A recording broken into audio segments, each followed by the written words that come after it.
Royal food served on the grandest tables is so much more than just a meal. Historically, these extravagant dishes were created to represent power. They also set fashions. Nowadays, royal food is all about showcasing the best of British. In celebration of royal food, we know it's the Queen's recipe because we've got it in our own hand. From the present and the past, that is proper regal. We recreate old family favourites. Now, the Queen Mother had this really wicked trick with these. What a mess. We sample royal eating al fresco. Oh, wow. That is what you want. And revisit the most extravagant times. Pheasant, stag, turkey, salmon, oysters and turbot dressed in a lobster champagne sauce. Unbelievable. This is Royal Recipes. Hello, I'm Michael Buerk and welcome to Royal Recipes. This is Audley End, one of Britain's finest stately homes, built in the style of a royal palace and once owned by a king. In the splendour of the gardens, halls and kitchen of this grandest of country houses, we'll be recreating the food served at the highest royal tables. And it all starts here with this gem, a royal kitchen maid's cookbook, the only surviving recipe book of its kind in the Royal Archive. This is an exact copy of the original, which is kept at Windsor Castle. Inside, the recipes of Mildred Nichols, who worked at Buckingham Palace in the early 1900s. And for the first time in over 100 years, we'll be bringing these recipes back to life. This time, we're off to the races with the royal family. Today in the royal kitchens, Chef Anna Haugh prepares mutton pies à la Windsor from a 1930s Royal Ascot lunch. Even if you don't have any winners on the racecourse, you've got a winner on the plate. Historian Dr. Annie Gray reveals how Edward VII liked to combine two of his great passions, racing and eating. There was a whole rash of dishes named for racing. A la Jockey Club, a la race winner. And former royal chef Darren McGrady gets cooking for the royals at Epsom. Looks gorgeous on the plate. Perfect for the royal table and a day at the races. In the historic kitchen of this grand stately home, we return to the reign of the Queen's father, King George VI, and a dish from his first Royal Ascot. Hello, and here we are in the grand kitchen with top London chef Anna Haugh. The royals seem always to have loved racing. In fact, King Charles II actually bought this wonderful house because it's close to Newmarket races, and he wanted the most impressive house close to the racecourse for entertaining. What do you think of racing? You're Irish, after all. I am Irish. I'm very fond of racing. Of course I am. Perhaps not as much as the royals, though. Perhaps not. So what are you cooking? I'm going to make mutton pie. But That sounds a bit ordinary. No, this is no ordinary mutton pie. This is mutton pie à la Windsor. It's got a ring to it, hasn't Yes. it? Yeah. And this one, I think, was actually served at Royal Ascot in 1937, which is the first Royal Ascot that King George VI, the Queen's father, went to as king. So, it sounds posh. They're really posh. I mean, the royals, when they went to the races, and probably still do when they go to the races, they don't just have a snack, a packet of crisps and, you know, something like that. They have the works. And you'll see, as I make this pie, that there is the works going on here. So, it sounds posh. OK, let's get cracking. So here I have some onions slowly cooking in some butter. And I'm going to add the chopped up mutton. Now, this is a perfect dish for leftovers. So in goes the chopped mutton. And I'm going to add to that my lamb stock. Now, you need to reduce this down. So you need to cook it for quite a while, maybe about an hour or so, until it looks like this. Oh, gosh, that really does look rich. I know, you just want to eat that with a spoon right now, but you can't, Michael, you can't. Don't be too sure. This is our filling ready to go. Yep. And here I have blind baked 4 tartlet shells. So I've placed a sheet of greaseproof paper on top of the pastry, and then inside that I've added raw rice. This just holds down the greaseproof paper to stop. Stopping it rising. Exactly. Yeah. And you can reuse it. That's it's not like sneaky, it's wasted. isn't it? Yeah, it's quite clever. Yeah. So I'm going to fill these moulds now. This mix looks Perfect. I think this dish is originally a Victorian dish, isn't it? Queen Victoria's, one of Queen Victoria's royal chefs, Francatelli, his name was. That's right, yeah. Came up with it. They're individual pies, so it's, you know, one pie per person. They're well filled, aren't they? And deeply filled. That's it. Okay, so once they're filled, you just want to seal them. So I'm going to make a kind of lamb jelly. That's 2 sheets of gelatine in with about 200 mils of your lamb stock. And once that's just dissolved in, which you can see. Oh, it just goes like that? Just like that. Yeah. When you say seal it, what do you mean by that? It means that this gelatine will set on top of that delicious succulent mixture, and it'll set on top of it and hold it in together, because these pies are actually served cold. Cold? Like a pork pie. Ah, right. Of course, they would have been prepared in Windsor Castle and then taken to Ascot in hampers and so on. Perfect for the races, but also perfect for a picnic. And you know the royals loved a picnic. Absolutely. And now for our final stage, we've puff pastry to go on top of this one. This is a la Windsor. A la Windsor. So you need 3 cutters for this. I've already cut out 4 of the large ones. So now I'm going to cut out 4 of the medium-sized cutter. And straight away after that, I'm going to cut out the centre of these, because right in the centre is where we're going to pour our little jellied jewels. Gosh, this is a lot of trouble, isn't it? I know, all for the royals, all for the royals. Now, so a little bit of egg wash. What's that for? This kind of holds all of them together, but also it gives it a lovely shine. So it's dual purpose. Yep. Now you put that one, right. On top. Yep. On top, try to get This it is as elaborate, centred isn't as it? possible. It is. And what's so lovely is that when it sits on top and we fill the centre of this with the jellied jewel, that's what I think really makes it quite unique. Okay, just another little bit of egg wash. Yep. So you bake this in the oven, 160 degrees, 25 minutes or so until it's golden brown. And essentially they should look like these. Oh, wow. Aren't they pretty? Yes, they certainly are. And they're going to get much prettier now in a minute. So you place them on top of your pie. Yep, put the lid on. And then in a pan, I have a little bit of beef jelly. What is beef jelly? You cook down your beef stock, your beef bones and your vegetables. And then just at the end, we add 1 or 2 leaves of gelatine so that it would set up. So just pour that on top. Yep. It's so lovely. I get a lot of pleasure You out like of this. this bit, Yes, don't I you? do. I really, You and your... really It's do. a mutton pie, you and your jewels. Oh, that's rather nifty. How do you keep the lid on? Well, that's what the lamb jelly does. Once it sets cold, it holds everything together. You need to set these in the fridge probably for about an hour. And when you take them out of the fridge, they should look like this. I say. Sweet, huh? With the shiny jewels on the top. That rattle is the cutlery. I think these are so special. And I'm Yeah. hoping, fingers crossed, at the centre... I thought it was going to shatter. I love that sound. Oh, yeah. No, nearly there. Look at that, look at that. I didn't think it had set so beautifully, almost like a pork pie. And perfectly cooked puff pastry, lovely layers in there. I expected do nothing say so less. Anna. myself. I expected nothing less. Right, after you. Okay. Gosh, there's a lot of meat in here, isn't there? Can I have... Oh, yes, the consistency is great. I love the puff pastry on the top. It's so different, isn't it? Yeah.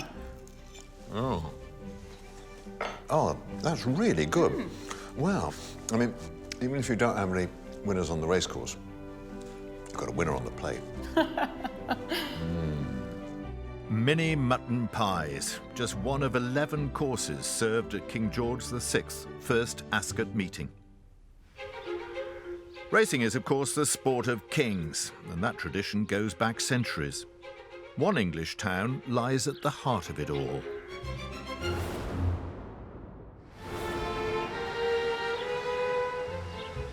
Newmarket in Suffolk is the home of British horse racing, and the Jockey Club has long-standing links with the royal family.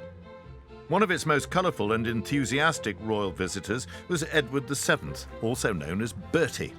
Food historian Dr. Annie Gray discovers what went on when Bertie was in town. Edward VII was a man known for grand passions, women, food, and horse racing. Once a year, he would hold an enormous Derby Day banquet to celebrate or bring together two of those loves at least. And it was held for members of an exclusive racing club, the Jockey Club. I've come here to Newmarket, the spiritual home of racing, to find out more about how Edward VII combined his love of food with his love of the turf. The Jockey Club is where owners and breeders have been meeting for over 250 years, and where the official governing body for horse racing in Britain was set up. Annie is meeting horse race historian Chris Garibaldi for a tour of the different rooms. Edward VII was a regular visitor and indulged in the pastime of coffee drinking in the club room, which dates back to the 1700s. So, Chris, tell me about this room. Well, this is the coffee room, and so, in a sense, this is the sort of centre of the club where it originally started on this site in the 1750s. The one thing you've got to remember is the Jockey Club is not a club for jockeys. The word jockey was associated with people who ran horses, the aristocratic owners. And, of course, the aristocratic owners actually rode themselves in, certainly, the 16th and 17th centuries. It's quite a room, isn't it? It is, and what's lovely is you've got the survival of the booths, which gives a real impression of what it would have been like. It's sort of people coming to exchange gossip, to settle wages, really an assembly space before people moved up to the racecourse. You do get a real sense of place. I mean, all of these booths crammed with people, gambling in one corner. I just get the feeling it would have stunk of kind of horse and bad coffee and leather and just man. Edward VII employed his own coffee maker, an Egyptian called Emin Abrahim. And the best thing when you're reading about him in the archives is it specifies that he always wore an Eastern fez. It was the absolute sort of pinnacle of social intercourse to be taking coffee in the late 17th century. Although the royal family hasn't stayed at the Jockey Club since the days of George V, they're certainly very present here. This is fantastic. There are royal portraits, paintings and artefacts along every corridor. Presumably, this grand room is the dining room. It is indeed, yeah. The main dining room of the club. It's got some fantastic paintings showing Derby winners. What about the connection between Edward VII and the Jockey Club? From about 1861, he trains his own racehorses in Newmarket.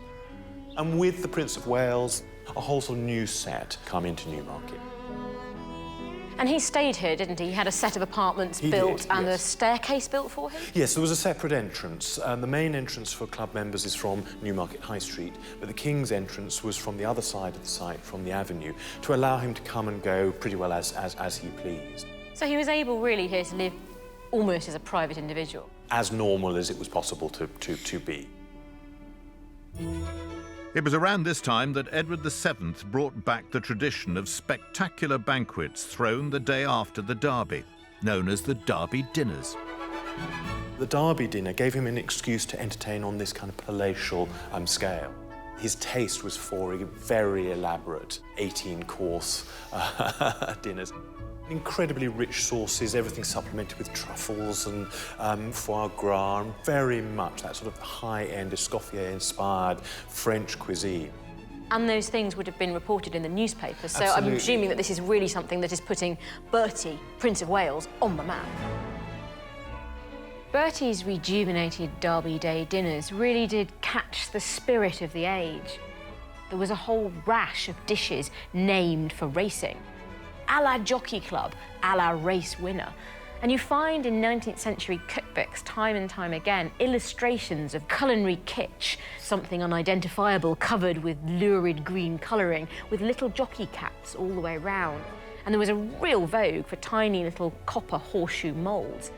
What was in them might well be veal mousse or something in aspic. It didn't really matter. In your own aspirational way, you were embracing Bertie, the Prince of Wales, and his own lavish dinners, but there, on your own dining table.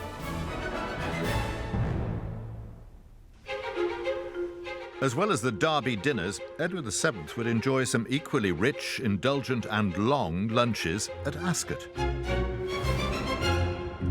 Edward VII wasn't only famous for his Jockey Club dinners, but for his absolutely prodigious lunches at Ascot races. 14 courses for lunch. 14 courses. That lunch must have raced into dinner. When did they actually get to see the races, one wonders? I can imagine they didn't have any time for the races. That was probably Edward's favourite day, lunch running into dinner. Now, you're going to do a dish from Edward's luncheon party at Ascot Races right, in yep. 1908 Yep. from the famous royal chef Gabriel Ciumi. That's What right. is it? Well, so this is one of the 14 courses that he would have served, and it's crab mousse with sauce remoulade. Love crab. Yeah. So I'm going to make the crab mousse first. And for the crab mousse, I need to dissolve some gelatine in some fish stock. So I'm just going to... You always dissolve your gelatine in a little bit of cold water. Now, that's leaf gelatin. That's right, leaf gelatine. And all you want to do is just dissolve that. You do not want to boil it. If you boil it, you kill the gelatine. It stops working. Right. So it doesn't take much heat, and then it's already just gone. dissolved. It's disappeared already. That's it. It's disappeared. Yep. Now you need that to be fully chilled down before you would actually use it in your mousse, because you've things like whipped cream or mayonnaise that goes into this, and if you put hot liquid into them, it's game over. Yep. So the first thing that I'm going to add in is going to be the mayonnaise. So in with the brown and white crab, I'm going to put a bit of paprika. And also now we're going to put in our chilled kind of fish stock, which has the gelatine. You can see it's starting to set there. Yes, it's thickening at this stage, isn't it? Is this a kind of modern dish, or is it a dish very much of its time? Sort of thing you do or not? No, I mean, yes and no. So there's lots of dishes that I would do now that were inspired by recipes like this. But perhaps now we mightn't have the mayonnaise in it. I think we like a slightly lighter type of cuisine. And I think that the mayonnaise, although it has a lot of flavour, it's not really necessary anymore. So you've mixed it all together? I've mixed all that together, and then the last thing I'm going to do is actually fold through my cream. So I'm just going to add that in. Goodness. So this is a folding technique, so we don't want to sometimes you use the folding technique to keep air in something, but also when you're adding cream, you don't want to over whip a cream because then it gets very buttery. So we're just going to fold this in. At this particular luncheon, there were 80 guests that must have been cooking all night. Incredible, like for 80 guests, 14 courses. And everything was cooked in the royal kitchens, put into hampers, taken to the racecourse. Now, what are you doing here? So I'm just going to fill these up to about maybe 2/3 full, and then I'm going to... Are they going to expand? No, I'm going to set them in the fridge then for about an hour or two, and then I've left a little bit of space because I'm actually going to top up... Ah, right, you haven't finished them. Just a little bit of the gelatine and the fish stock, just to kind of seal the kind of freshness in on top of it. So I'm just going to smooth these down, and then I'm going to need you to pop them into the fridge for me. They need to be refrigerated for an hour. Right, to set? But when you go there, you'll find that I've already got some in there waiting for you. There's a relief. Thank you, Chef.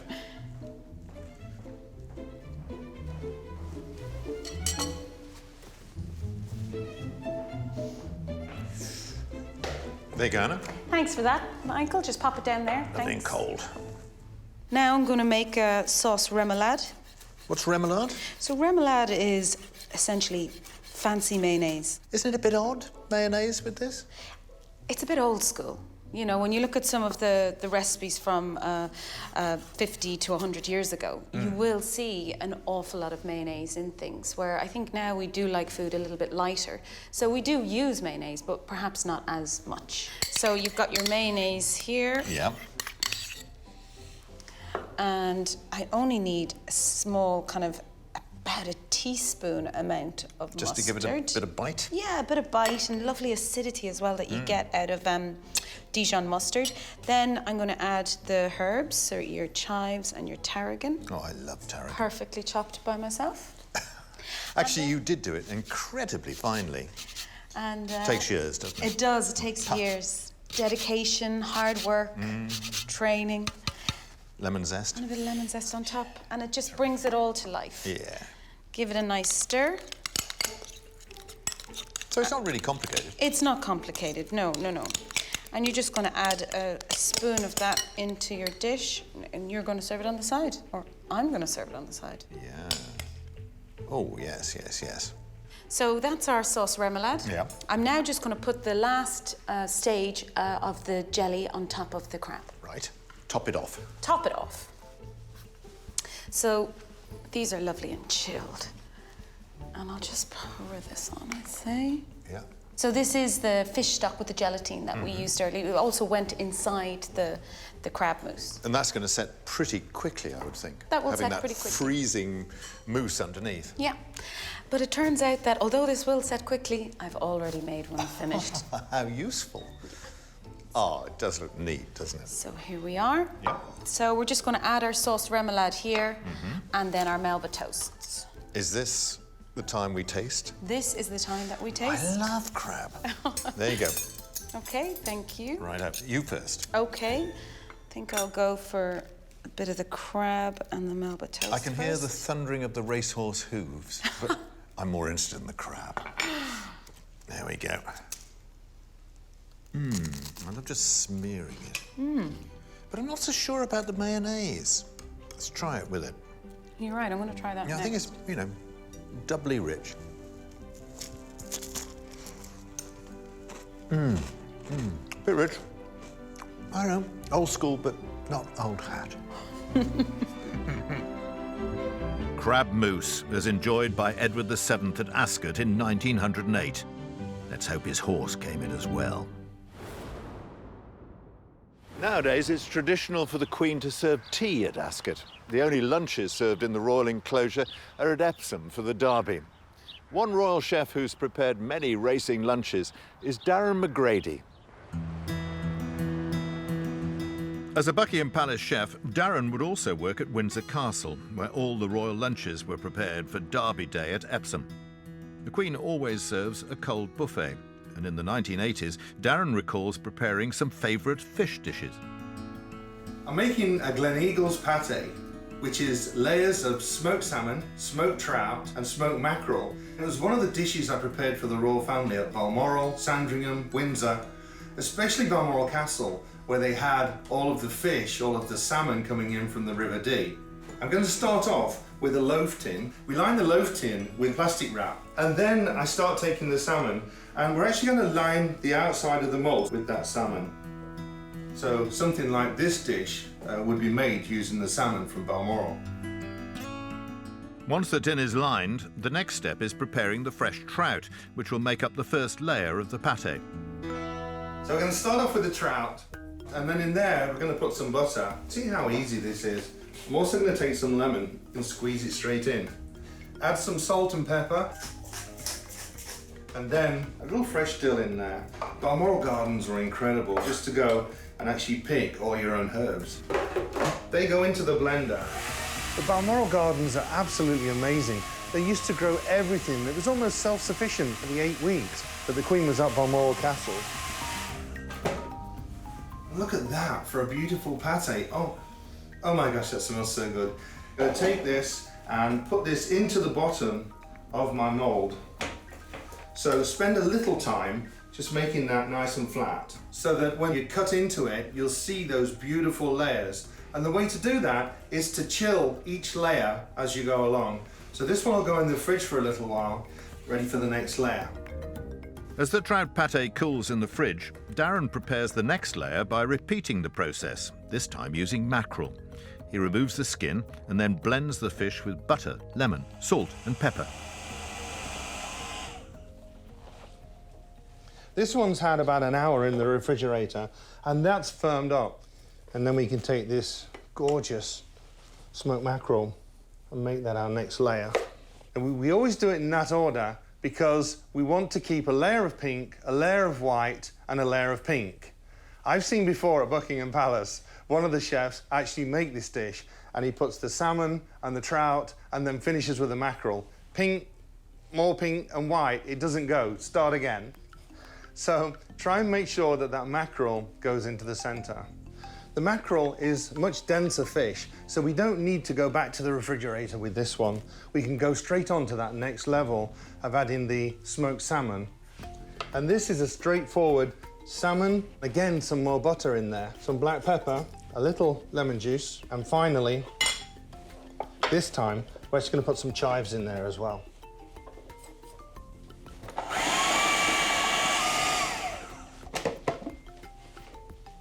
And then this next layer can go over the top.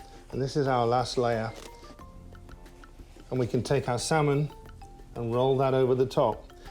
So fold that over, press it down slightly, and then with a plastic wrap that we have here, and that can now go in the refrigerator to set up the complete dish. Once the completed pâté has set in the fridge, it's ready to be sliced and served. Once your patty's been in the refrigerator chilling for a few hours, it should look like this one here. Nice and firm, and it's going to be perfect for cutting. Now, if we were sending this to Epsom for the Derby, for the Queen's lunch, we'd leave it wrapped, we'd pack it in ice, and it would go to the races just like this. And once we got there, then we'd finish it with all the garnish, slicing it onto a beautiful bed of lettuce. But I'm going to finish this one as if we're sending it right into the royal dining room. Trim off that first piece, and already it's looking gorgeous. Doesn't that look amazing? The smoked trout and the layers of smoked mackerel, it looks gorgeous. Gleneagles patty, beautiful layers, smoked salmon, smoked trout, smoked mackerel. Looks absolutely stunning, looks gorgeous on the plate. Perfect for the royal table and a day at the races. A dish served in the royal box in the 1980s. The tradition of the cold buffet at Epsom remains, but the food served nowadays is much lighter. I'm here in the library of the house with Ingrid Seward of Majesty magazine, royal commentator and biographer. So, how do the royals eat at the races these days? Well, it is a less grand affair these days because it's just tea. But when I say less grand, it's still served by a footman. It's still beautifully presented sandwiches, tiny with all the crust cut off. Cucumber? Cucumber, certainly, and minced chicken and egg, and you'll serve Pimm's or champagne and iced coffee. I mean, almost anything you want. And tea is served after the fourth race at the back of the box. The box is quite large, the new box this is, the new royal box, and there's room to seat 50 people.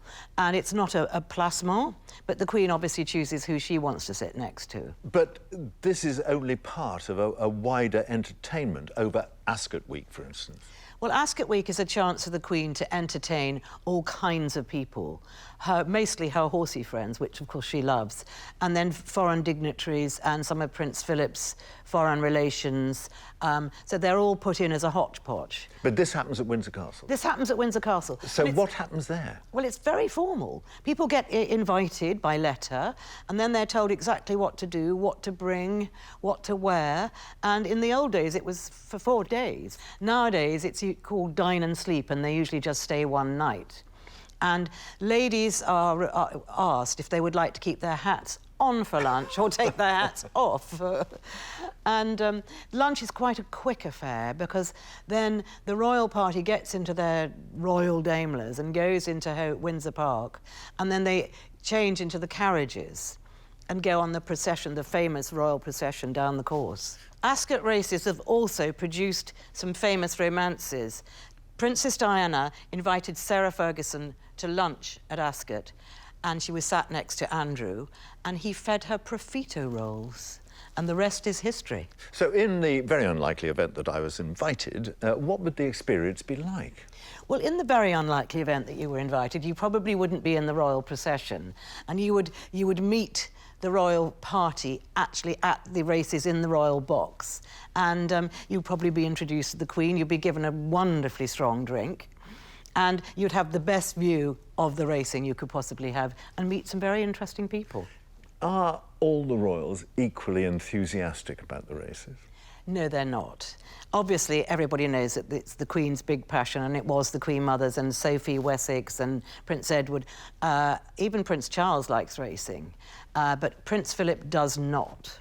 And everybody knows that. So when he arrives at the races, he goes into his own office at the back, and he watches the cricket and does paperwork. He's there on sufferance, is he? He's very much there because he knows it's his duty, and he's always done it. But he's very much there under sufferance. Great, thanks very much.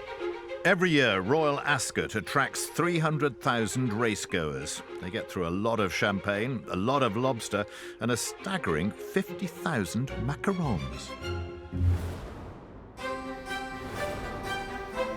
There's no other sweet quite as eye-catching as the highly fashionable macaron. Reshmi Bennett is a classically trained chef who specialises in these luxurious delicacies.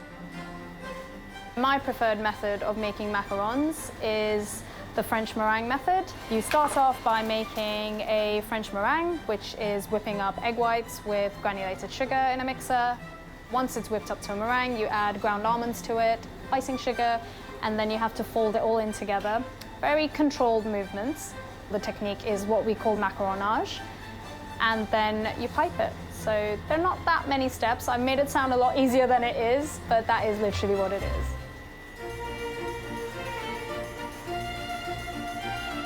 It seems likely that the macaron originated in Italy, where they've been produced by Venetian monasteries since the 8th century.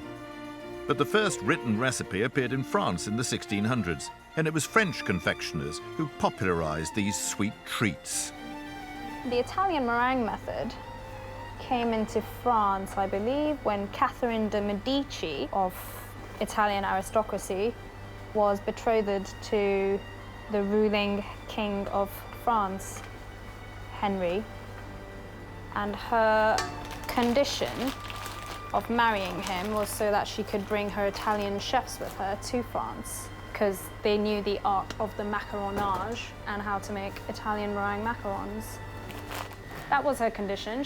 He accepted gratefully, and she had these banquets, and it was all very, very opulent. They'd have a tower structure of macarons, giving an illusion of elegance. Rumour also has it that Catherine de' Medici was a bit partial to pistachio macarons because of how luxurious they were, coming all the way from Iran, these pistachio nuts. So I would have thought pistachio macarons is fit for a queen. You give it a tap. That's to get rid of any trapped air bubbles, and then we go into the oven. Macarons have become very popular in the UK since a French pâtissier set up in one of London's most exclusive stores in 2006. As a result, the treat that was once the preserve of the elite has become far more accessible. However, these macarons still enjoy royal patronage. We did have people that worked at the palace near our shop come over and purchase big amounts of macarons, and whether it was for their own consumption, whether it was for the royal family, I don't know, one can only hope. But we did supply the Royal Foundation for one of their events as a charitable donation. There's much debate about the correct pronunciation of these dainty delicacies. Often referred to as a macaroon, but strictly speaking, that's a coconut-covered meringue dipped in chocolate, quite different from the macarons being prepared here. One thing's certain, baking them is a labour of love. A lot of people that have tried it, failed it a few times, they give up, and I would say don't give up. Maybe you didn't get it the first time round, try it the second time, try it the third time. It's worth a try, and even if they don't look great, they'll still taste great. All good things come to those that try and try again. Anything that you get right the first time round, you don't really treat it with as much respect. And having mastered the art of macaronage, Reshmi has found new ways for pastry lovers to enjoy this ultimate indulgence. We started off doing just macarons, and then we expanded by just playing around with cake. And when we found that when we added all our macarons to the cake, people just went nuts for it. It's kind of like the ultimate indulgence. You've got a slice of cake, and you've got these really naughty yet luxurious macarons, and they look so nice.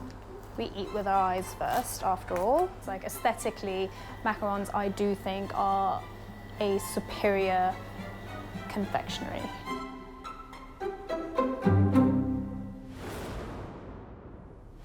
Macaron, macaroon, tomato, potato. Macaron sounds posh, macaroon sounds better somehow, more English. Well, at those race meetings, Edward VII loved entertaining guests, 80 or more at a time, would often have served Eton mess as a dessert. And in the royal kitchens at that time was a kitchen maid called Mildred Nichols, and she kept the recipes in this book here, and she actually has got a recipe for Eton mess. But Anna, you're going to do something with a bit of a twist. This is strawberries, Yeah. the classic Eton mess. That's it. You're I going to do something a little bit different. Yeah, I think everybody's used to strawberry Eton mess, which is delicious. But today we're going to do a tropical twist with a bit of papaya, some mango, and some passion fruit. And it's super easy. It's as easy using strawberries, but maybe just a little bit more special. So the first thing we're going to start with will be the meringue, because that's what's going to take the longest. And you just need to add, I think it's like ½ a teaspoon of salt to your egg whites, and a tablespoon or teaspoon maybe of vinegar. Salt and vinegar sounds a bit, you know, it's a pudding, isn't it? Yes, but it actually strengthens the egg white so that you can get these lovely, soft, kind of strong peaks. Right. So we're going to whisk it up till it's forming peaks before we add the sugar, because it needs to have as much air as possible in it to give it that lovely, crispy meringue feel. So it's looking... Oh, that's coming up really well. Yeah, it's looking pretty good now. I'm going to start to slowly add my sugar soon. So I'm going to add this kind of fairly slowly at a time, not all in one go. Is it caster sugar? It is, it's caster sugar, yeah. So when you add sugar to eggs, you strengthen them. So it means that the air will stay in them for longer. But if you add it in too soon, you will actually knock out the air of the eggs, which is kind of the opposite you've got of to what get you a want balance. to do. You got to get a balance to it. But they're looking pretty good. I don't know if you can see that they're getting nice and glossy now. Yeah, Can you see a change in them? They're lovely. I love the way it's called Eton mess. There's lots of stories about it, aren't there? There is, yeah. I think there's that funny story where the headmistress, the cake was placed, or the dessert was placed on her chair, and then she sat on it. You could imagine the schoolgirls loved that, yeah. Oh, there's another story about how the Eton boys were carrying a pavlova, I think it was, and dropped it, and didn't dare admit to whoever they were carrying it to. They didn't dare admit that they'd done it. So they scraped it up off the floor and put it in, and you know, a famous dish was born. I didn't know that. Now there's the last of our sugar going in. Ah, beautiful, yeah. But I think it has been quite traditional, hasn't it? The Eton Harrow cricket matches. You know, those two top public schools when they have an annual cricket match. I think Eton mess is traditional. Oh, I say, it's really sticky. Pretty much done. Okay, now we're going to spoon this onto our tray. It's essentially a summer dish, isn't it? Obviously, when it's using summer fruit, but... Well, I think it can be any time of year, really, well, especially since we're doing tropical fruit. Yeah. But yeah, I think you could have it in the summer if it's strawberries and raspberries. You could have a roasted apple one as well, which would be quite delicious. Maybe put a little bit of cinnamon in your cream, which would be quite nice. So we're going to do two kind of... whopping meringues. Two large meringues, yeah, so then we can break them up afterwards. I'm just going to smooth it out to give it a nice kind of round shape. It's still a favourite of the royal family, isn't it? Yeah, so I hear, yeah, but I think it's a favourite in everybody's household. Yeah, but I think particularly for them, because I think they grow quite a lot of soft fruit, strawberries, especially up at Balmoral, and when they go there for the late summer, I think that's the time when they have it. Well, we always had fruit bushes out my back garden when I was a kid, and I can remember stealing the berries before it was time to pick. Yeah, and getting in quite a lot of trouble about it. But I bet. Did you have Eton mess? Yes, of course, but we had them with blackberries. So into the oven, it's at 100 degrees for about an hour and 20 minutes or so until it's lovely and crispy. OK, Mum. So now I'm going to chop my fruit to go inside the mix. I already have some papaya chopped, and I'm going to go through some mango now. And then cut open the passion fruit. So there's a large stone inside your mango, which you want to be careful to kind of cut around. You finished yet? I'm not. Do you want to give me a hand, since I've got quite a bit to do? Why don't you cut open some passion fruit for me? OK. Let that be a lesson, Michael. Huh? Hurry up, Anna. Huh? This could be dangerous. Do I just... Not as dangerous as not helping me. Just straight down the centre. Yeah. How do I slice this? How do you slice? A master class in fruit cutting. Come on. OK. But... Straight down the centre. OK. Tricky. That was a bit tough, wasn't it? There, you can do that. Oh my God, look at that. Isn't that beautiful? Then scoop it out. It's so beautiful. Like, you can get like a lovely kind of floral, beautiful perfume smell off it. It's not just about the acidity. But how do you do a mango as well? I've always wanted to know how a proper professional dealt with a mango. Well, just watch and learn, Michael. Watch and learn. What do you want me to do with these? Scoop them out with a spoon. I'll give you a spoon here. Okay. Scoop them out and in with the papaya there. I was about to say, where do I put it? But that was inviting a wicked Irish I'm response. so tough on you. Come on juice. Now. You are tough, chef. Oh, sensitive Michael. Okay, so you want roughly the same amount of kind of papaya and mango, really, to go through this. But if you don't like tropical fruit, and we said you could nearly do this recipe with any fruit at all, because what makes it so delicious is a bit of acidity. The sharpness. The sharpness. The sweetness. Yeah, and then the lovely crunch off the meringue, and then the creaminess of your whipped cream, so it all kind of goes together nicely. I think I did that brilliantly. You did, like a professional. Shall I do it again? Yes, why not? Maybe stick the tip of it in the centre. All right. So I'm going to just add my mango now with my papaya. Actually, that works much better, doesn't it? There we go. Now, in we go. So I'm just going to start to break up the meringues. Yeah. You need them to be nice and crispy when they come out of the oven. I don't know if you can hear that, that's quite nice. You were tapping it and it rattled. Yeah. So we're just going to break it now into the bowl. How big the pieces? Quite large, you know. You want to feel that texture of the crispiness of your meringue.